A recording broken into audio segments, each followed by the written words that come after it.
anytime na merong support o tulong, especially from the private sector, talagang well appreciated ng province of Bataan yan. Kaya nung makausap ko sila Mr. Lloyd Anastasio ng Servisyo Filipino at nabanggit niya sa akin na merong grant galing sa ACT, ay tuwang-tuwa po yung aming probinsya, yung aming mayors, yung kasama natin sa DepEd dahil ang laking tulong nito sa ating probinsya.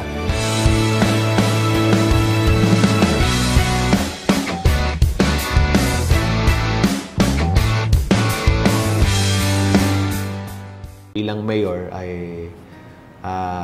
malaki yung expectations ko na itong programa ng K-12 program dito sa bayan ng Orani at buong sa buong lalawigan ng Bataan ay magiging magandang programa at magiging modelo ito sa mga karatig probinsya rin. Mas may kahandaan ngayon yung mga kabataan and then mas matitiyak natin yung kung saan sila mas qualified na field, doon sila mapupunta. Unlike before, kung ano lang ang maisip, doon papasok. Pero ngayon parang mas define ang tutunguhan ng bata. Natutuwa ako dahil kasi nga kailangan talaga magtulungan at magkaisa para sa mga bata. Lalo-lalo na yung mga superintendent, yung mga guro, yung mayors, yung public and local officials. Kailangan magtulungan para maging successful ang K-12. We welcome natin lahat ng changes. Yung changes naman is always for the better, no? For the best. So, anything na pagbabago, anything na programa na pagkakaisahan, sabi ko na, it will always be successful. Kaya, number one yung pagkakaisahan. Napakalaking tulong ang programa ng SFI na ginawa dito sa ating bayan, sa eskwelahan. At hindi lang sa aming bayan, kundi sa buong Bataan. Dahil napatunayan natin na kaya nating ipatupad ang nasabing batas sa pamamagitan ng programa na ito.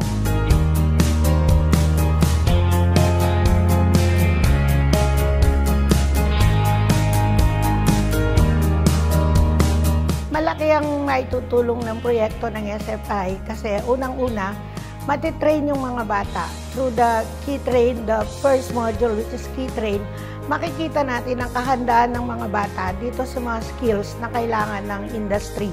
Itong competency assessment na ginrun ng SFI and its partners sa Balanga at sa Bataan, talagang we welcomed it kasi alam namin na sa ngayon meron tayong nakikitang gap.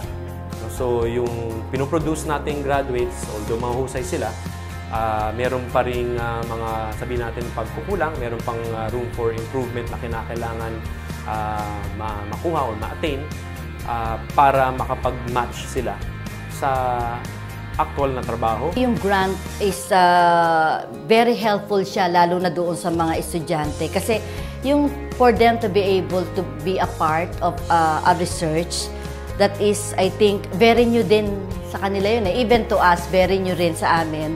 Siguro yung exposure nila to that kind of the test para ma-assess yung ability nila, yung strength nila.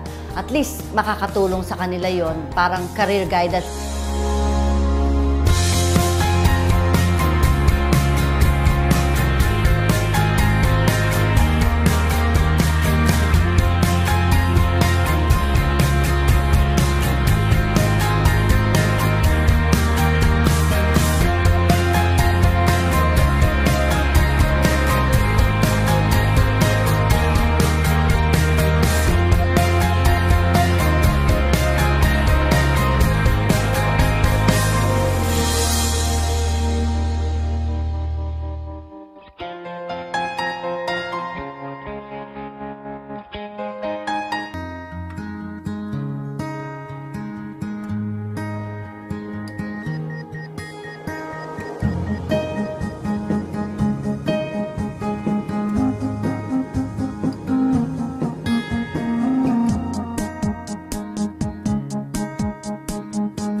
madalas after school hours na kami nagkakaroon ng sessions kasi may regular class sila.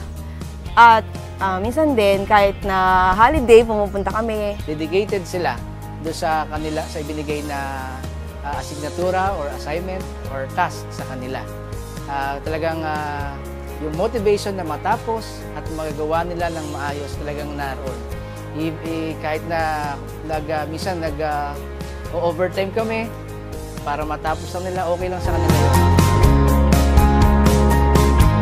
Pag lumabas yung results at nakitang successful ng ating probinsya, ng Department of Education, ng national government, I think dapat lang i-emulate at gayahin ito ng ibang lalawigan at yung Bataan o yung partnership natin sa Bataan will be the model for the entire country.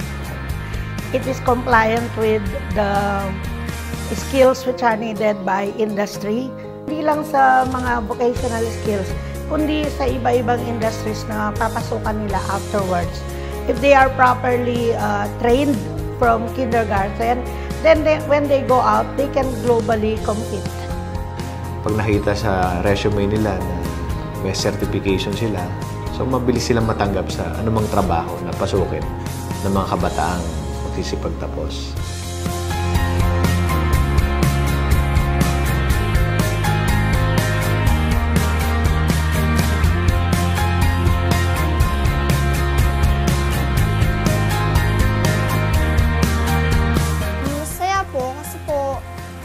Kahit Pilipino po tayo, nakasunod pa po tayo sa ibang bansa. Masaya kasi may bibigay po sa amin yung opportunity na magkaroon ng ganong certificate na konti lang kaming pinagbigyan. Nakakagalak, nakakataba na po ng puso na nakakatanggap, kung makakatanggap man ako ng certificate. Sobrang saya po nung kasi hindi naman po lahat ng mga bata pwede makatanggap ng ganong uli ng certificate na pwede pong magamit kahit po dito o sa ibang bansa.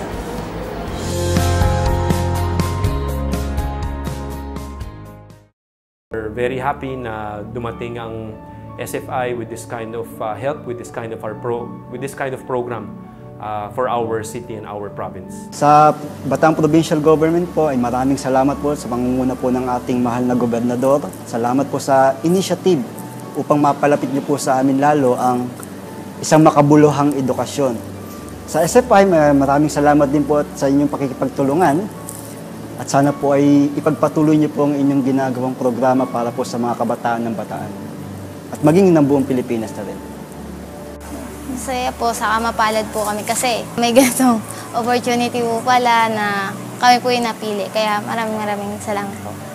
We go through another phase of our educational system, have a change, and then go to a new trend in education, which is education for global competence. And we have you, the SFI, to share it with us. Isa pong malaking kasiyahan ho yun para sa, lalo higit sa lahat sa aming mga nanunungkulan na sa amin manggagaling yung mga kauna-unahang batang makakatanggap ng international career readiness certificate. No?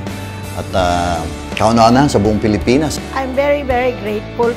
Pwede ko rin sabihin na thank you Lord at kami yung napagkalooban. Ito ang magluluklok siguro sa Bataan for a better quality implementation of K-12 in behalf of DepEd Bataan. Thank you very much for granting us this opportunity to become part of the program.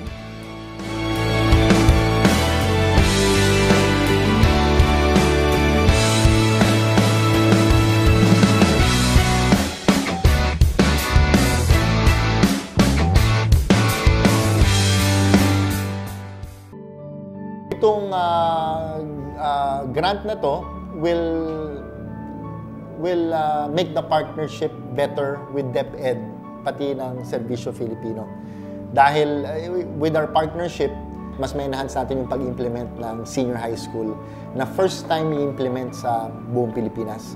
So with the partnership with ACT and Serbisyo Filipino, tingin ko the province of Bataan will be more ready than other provinces sa pag-implement ng K-12.